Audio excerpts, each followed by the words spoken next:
Filipenses capítulo 4 dice, versículo número 10 en adelante. En gran manera me gocé en el Señor de que ya al fin habéis revivido vuestro cuidado de mí, de lo cual también estabais solícitos, pero os faltaba la oportunidad para agradecerles. Dice el apóstol Pablo, inspirado por el Espíritu Santo, no lo digo porque tenga escasez, pues he aprendido a qué.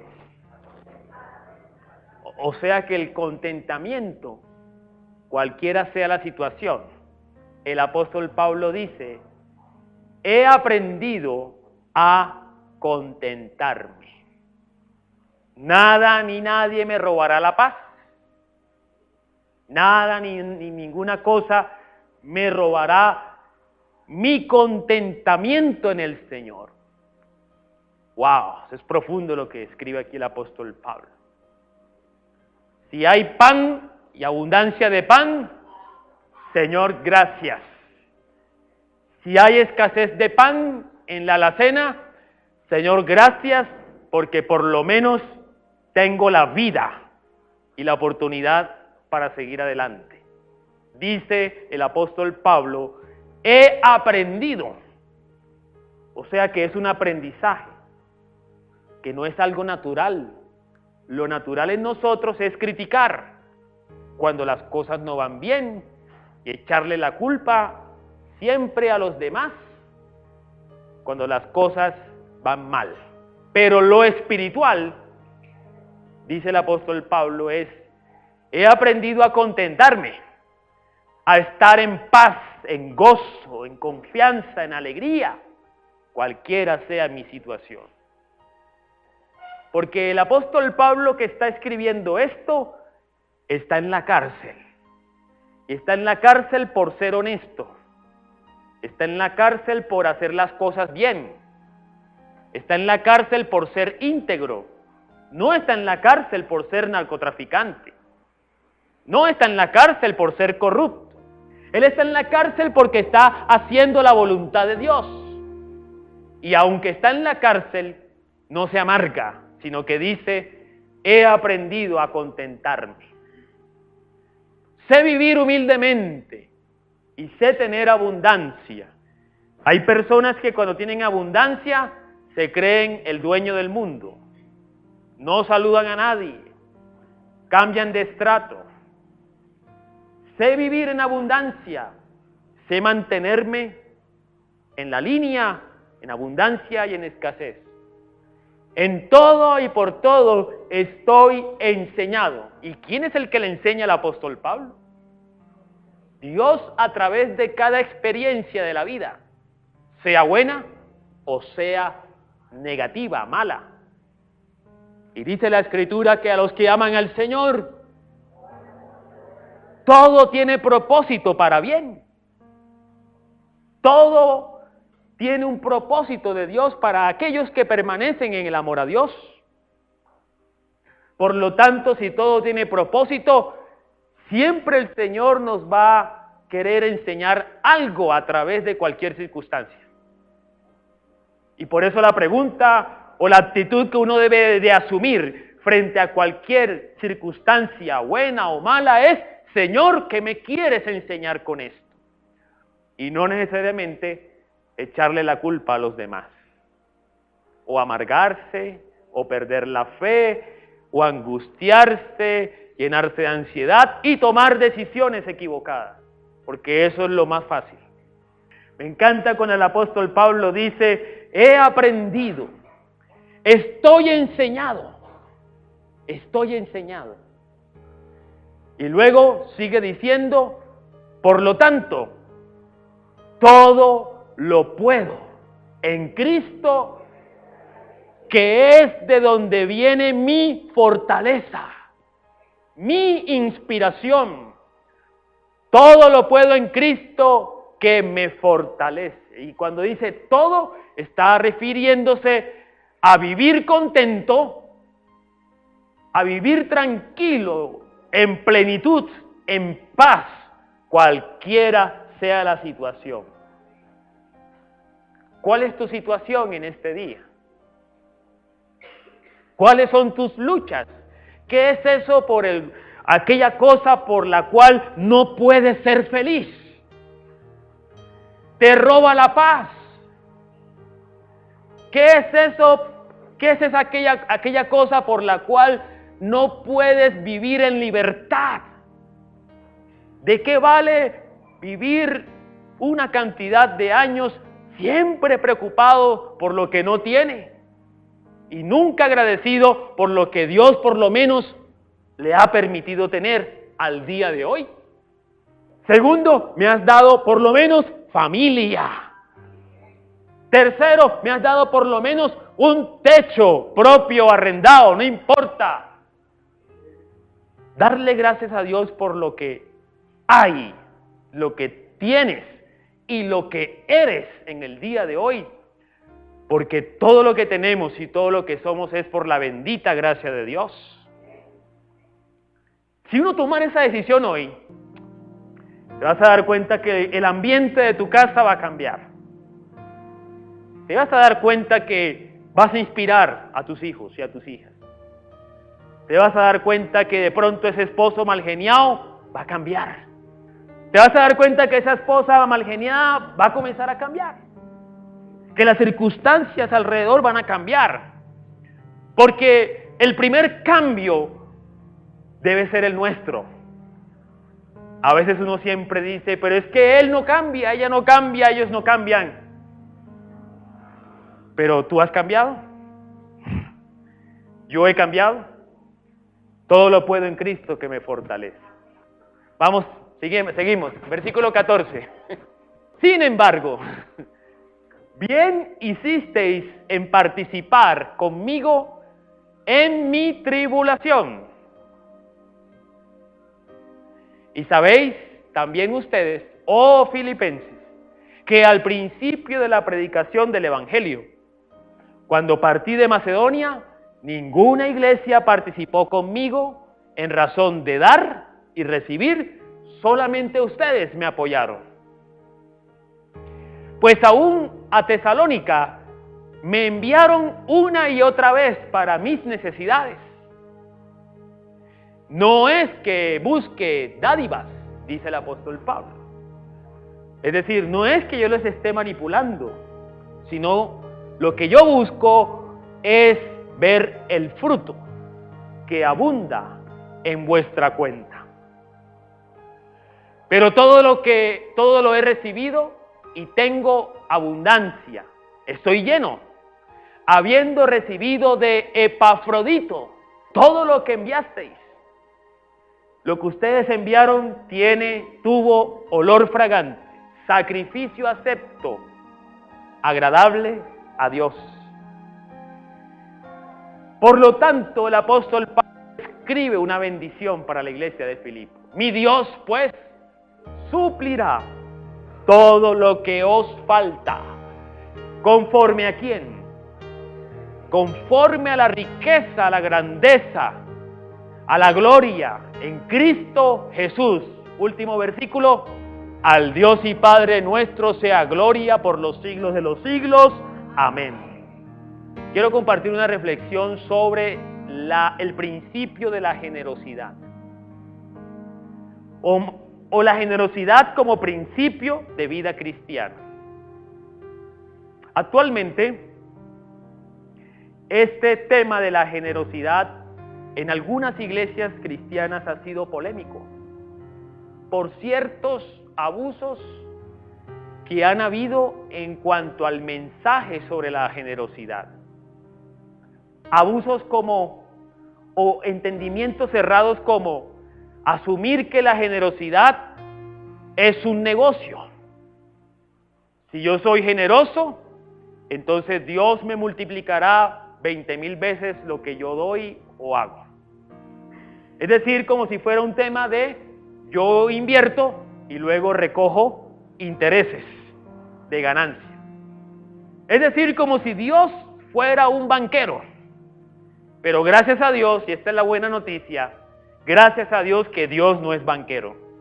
Dios es el dueño de la plata, del oro, de todo lo que hay. como dice el Salmo 121, del Señor es la tierra y su plenitud, el mundo y todo lo que en él habitan. Entonces lo primero que hay que decir es que la generosidad no es un negocio, no es algo que está supeditado a una lógica de compra y venta, o que yo le presto a Dios y Dios me devuelve. No es eso. La generosidad, por el contrario, es un principio de vida y de vida cristiana. Porque la generosidad nos habla de la grandeza de Dios en nuestro corazón, en nuestro ser interior. Si consideramos que Dios es el dueño de la riqueza o del dinero o de los bienes materiales, y también es el dueño de la vida, podemos decir con toda convicción hoy, todo lo que somos, todo lo que tenemos, es por la bendita gracia de Dios. Si esto es así y usted lo cree, si esto es así y usted dice amén, tú y yo no somos dueños de nada. No somos dueños de nada. Otra cosa es que nos creamos dueños. Y que al creernos dueños, creemos que podemos hacer con nuestra vida lo que uno quiera. Ni siquiera somos dueños de la vida. Porque esta vida te la dio Dios. Él da y Él quita. Y en todo el nombre del Señor sea glorificado. Entonces, cuando uno es consciente de esto, yo no soy dueño, yo soy un administrador, incluyendo la vida, no solamente los bienes materiales, incluyendo los hijos.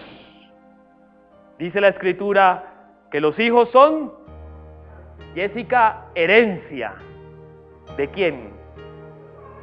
Es decir, que ni siquiera los hijos nos pertenecen. Le pertenecen a Dios. Y en eso uno debe de servir como un instrumento nada más. Si Dios es el dueño de todo, entonces ¿quiénes somos nosotros? ¿Quiénes somos nosotros? Administradores de lo que Dios nos da, incluyendo la vida. Desde ese punto de vista, entonces, como administradores de la gracia y de las bendiciones de Dios, es que nosotros debemos practicar la generosidad como un principio de vida, porque la generosidad reconoce esto: yo no soy el dueño, de Dios es todo, y de lo que Él me da, con eso yo bendigo la vida de otras personas a través de mi generosidad. La grandeza de la generosidad fue exaltada en la iglesia de Filipos, la lectura que acabamos de hacer. El apóstol Pablo está reconociendo y elogiando la generosidad de la iglesia de Filipos. De hecho, dice el apóstol Pablo que ninguna iglesia se manifestó en generosidad para con la obra que él está adelantando, que fue la predicación del Evangelio. Ninguna iglesia manifestó su generosidad, excepto ¿cuál iglesia? La iglesia de Filipos, la iglesia de los filipenses. Por eso dice, oh filipenses. En esta mañana quiero entonces compartir 3 características de la generosidad de la iglesia de Filipos, que pueden orientar también nuestra práctica de vida cristiana, de ser generosos en este mundo y en el medio en el cual el Señor nos coloca. Ser generoso no con lo que no tenemos, ser generoso con lo que Dios ha permitido que tengamos y que seamos en Él. Primera característica, la iglesia de Filipo estuvo y practicó la generosidad con la vida del apóstol Pablo de manera permanente, de manera fiel. En el versículo 14 al 16, vuelvo y leo, el apóstol Pablo dice, bien hicisteis en participar conmigo en mi tribulación. Es decir, que cuando el apóstol Pablo estaba en las vacas flacas, la iglesia de Filipo le bendijo. Fue generosa para con él. Estando en la cárcel, le envió una ofrenda. Y no solamente eso, versículo 15. Sabéis también ustedes, oh filipenses, que cuando comencé la predicación del Evangelio, cuando partí de Macedonia, ninguna iglesia lo hizo conmigo, solamente ustedes. Por lo tanto, lo que notamos es que la generosidad de la iglesia de Filipo fue desde el inicio de la obra hasta cuando el apóstol Pablo estuvo en la cárcel. Aún mantuvieron su fidelidad con la generosidad que caracterizó a esta iglesia. Hermanos y hermanas, si la generosidad es un principio de vida cristiana, entonces uno es generoso. ¿Cuándo? En todo tiempo. A veces uno se escuda en lo siguiente: Señor, cuando tú me des el baloto, yo voy a ser el más generoso del mundo. Dios lo perdone si ora así. Porque si imagínese, si aún con lo que tiene y lo que usted es, condiciona la generosidad a la riqueza, cuando el Señor le entregue riqueza, ¿será generoso? ¿Pregunta? ¿Sí o no? Respóndame. ¿Sí o no? No. Porque la generosidad no depende de la cantidad, depende si es un principio de vida o no en la vida del creyente. Bueno, de aquel creyente que tiene convicciones en que todo lo que es y todo lo que tiene le pertenece al Señor y que Él solamente es un administrador. La primera característica entonces de la iglesia de Filipo es que la generosidad fue una práctica permanente. Hermanos y hermanas, nosotros venimos de una cultura religiosa, ¿cierto? Y venimos de una cultura que podríamos llamar colombiana, donde se dice que el colombiano, por lo general, está pensando en ¿qué?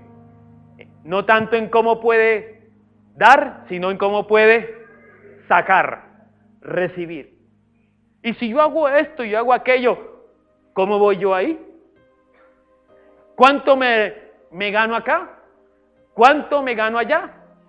Es más, y si le hace un favor a una persona, después que le hace el favor le dice, yo le ayudé, ¿cierto? Por eso este mensaje no es popular, pero escucha bien, yo debo predicar los principios que están derivados de la palabra. Porque aquí hay un principio de libertad. Generosidad siempre está pensando en el otro. Segunda característica. La iglesia de Filipo, practicó la generosidad hacia el apóstol Pablo, teniendo libertad para bendecirle. El apóstol Pablo escribió lo siguiente, versículo 17 al 18. No es que busque dádivas, sino que busco fruto que abunde en vuestra cuenta. Pero todo lo he recibido y tengo abundancia, estoy lleno, habiendo recibido de Epafrodito lo que ustedes me enviaron. Y eso que me enviaron fue como olor fragante, sacrificio acepto, agradable a Dios. ¿Qué está diciendo el apóstol Pablo?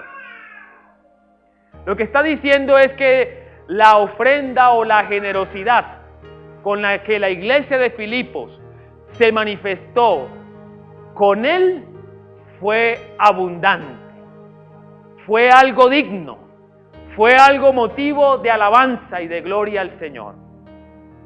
Hermanos y hermanas, de acuerdo a nuestra cultura religiosa en la que todos hemos crecido y nacido en este país, se nos enseñó algo que generosidad es dar limosna. Entonces, por ejemplo, uno va por la calle, ¿cierto? Y tiene una cantidad aquí de monedas que le pesan en el bolsillo. Y usted comienza a pensar así, ¿pero qué cantidad de monedas tengo en el bolsillo? ¿Qué voy a hacer con estas monedas? No las puedo botar porque eso es pecado. A ver, ¿qué hago con esta moneda? A ver, démosela a alguien porque me molestan estas monedas, y usted le da la moneda a la persona. Y con eso usted dice, Yo le ayudé, ¿cierto? Yo le ayudé, ¿cierto? Hoy por ti, mañana por mí. O de pronto uno dice y abre sus closets y se da cuenta que ahí tiene la camisa de 20 años. Una camisa que ya lleva 20 años y usted dice, ay, qué pesar botarla, ¿no? Eso es un pecado botar esa camisa. Y entonces es una camisa que tiene hasta un rotico por aquí. Y usted dice, no, mejor recojámosla, doblémosla y llevémoslo para la iglesia, que allá algún hermano le debe servir. O es más, ve a un hermano necesitado y le dice, mire, hermano, aquí le traigo la camisa. Tiene un rotico aquí, pero usted se la cose, ¿no? Es decir, se nos ha enseñado que ser generoso es dar limosna. ¿Y limosna qué es? De lo que me sobra. De lo que me sobra. Dice el apóstol Pablo que lo que hicieron por él, la iglesia de Filipo, fue visto y fue reconocido como un sacrificio de alabanza con olor fragante al Señor. Es decir, que involucró la vida de esta iglesia. La generosidad no es algo que me sobró y que no sé qué hacer y que para poder purgar mis pecados, entonces venga y se lo doy a este o se lo doy a aquello. Imagínense si Dios fuera limosnero. Imagínense si Dios estuviera ahí bendiciéndonos de lo que sobra. Así no es. Pongo otro ejemplo. Tal vez me he dado cuenta que algún hermano o hermana de la iglesia, cuando estaba danzando para el Señor, le vi que su zapato tenía un huequito en la suela. Y de pronto, un día entre semana, me fui a comprarme unos zapatos, porque el Señor me bendijo con el salario, con un buen trabajo, y de pronto me fui a comprar un par de zapatos, y cuando fui a pagar, el Espíritu Santo me puso en mi mente la imagen de ese hermano. Entonces le dije a la persona que me estaba vendiendo, ¿sabe qué? No me dé uno, deme dos. Y prepara este regalo. Eso se hace porque hay un amor de Dios en su corazón. Eso se hace porque hay una convicción que si el Señor me ha bendecido es para bendecir a otros. Yo quiero que usted sea libre de la mezquindad, libre de una mentalidad de pobreza en la que uno ha crecido. Y quiero que usted tenga la mente de Cristo. Quiero que la generosidad sea un principio que adorne nuestro estilo de vida. Cuando hay generosidad, hay bendición. Cuando hay generosidad, la obra del Señor avanza. Cuando hay generosidad, el nombre del Señor es glorificado por todos y cada uno de nosotros. Por lo tanto, podríamos aplicar y decir, la generosidad no es limosna, la generosidad es ofrenda. Es ofrenda. En tercer lugar, la generosidad con que se manifestó la iglesia de Filipo y la retribución de esa generosidad no estuvo condicionada a la cantidad o a la capacidad con que la iglesia de Filipo manifestó su generosidad. Porque el apóstol Pablo, en gratitud, no le dice a los filipenses que el Señor sea multiplicándoles conforme a lo que ustedes han dado. Y gracias a Dios que lo escribió inspirado por el Espíritu Santo, porque imagínense que el Señor sea multiplicándole a uno conforme a lo que uno da. Imagínense cómo sería eso. Si el Señor diera conforme a nuestra capacidad. Pero lo que me encanta de esta escritura es que la generosidad es retribuida por Dios. ¿Conforme a qué? ¿A las riquezas de quién? ¿De la iglesia de Filipo? ¿A riquezas de quién? ¡Aleluya! El apóstol Pablo les dice a la iglesia, señores, que sea el Señor supliéndoles lo que les falte conforme a la bendita, a la grandeza de nuestro Señor en Cristo Jesús. Una de las limitaciones de la generosidad es el pensamiento egoísta. Cuando uno solamente piensa en uno, jamás la generosidad será motivo de bendición ni de libertad, sino que será un motivo de carga, de esclavitud, de tristeza y de miseria, la generosidad. Pero cuando hay un corazón que ama a Dios y piensa en el bienestar y en la manera de bendecir a las demás personas, la generosidad será una oportunidad, será un privilegio, será un motivo de gloria y alabanza al bendito nombre de nuestro Señor. La generosidad de la iglesia de Filipo fue retribuida y el apóstol Pablo les dio la palabra de bendición. Sea el Señor supliendo, pero que supla, no conforme a la medida o a la forma en que ustedes me han ayudado, no, conforme a la riqueza, a la grandeza, a la misericordia, a la bondad y a la plenitud del nombre de nuestro Señor en Cristo Jesús. Conociendo entonces estas tres características, la generosidad como principio de vida, como un principio de vida permanente, tenga o no tenga, sea o no sea, la generosidad como principio de vida. Segunda característica, la generosidad con libertad, con dignidad, y la generosidad retribuida conforme a la grandeza de Dios. Pregunto en esta mañana, ¿cuáles son tus luchas para practicar la generosidad? ¿Sabe que a veces hay un pensamiento que es el siguiente?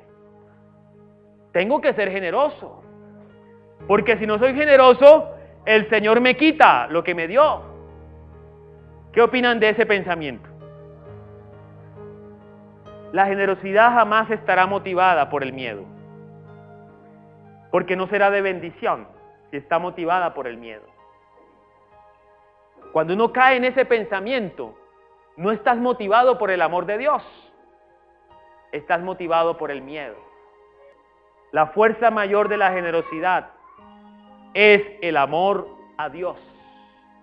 Y por causa de su amor, yo me dispongo para bendecir en su nombre a todo aquel que lo necesite. Por eso, el apóstol Pablo lo dice con toda convicción y con toda libertad.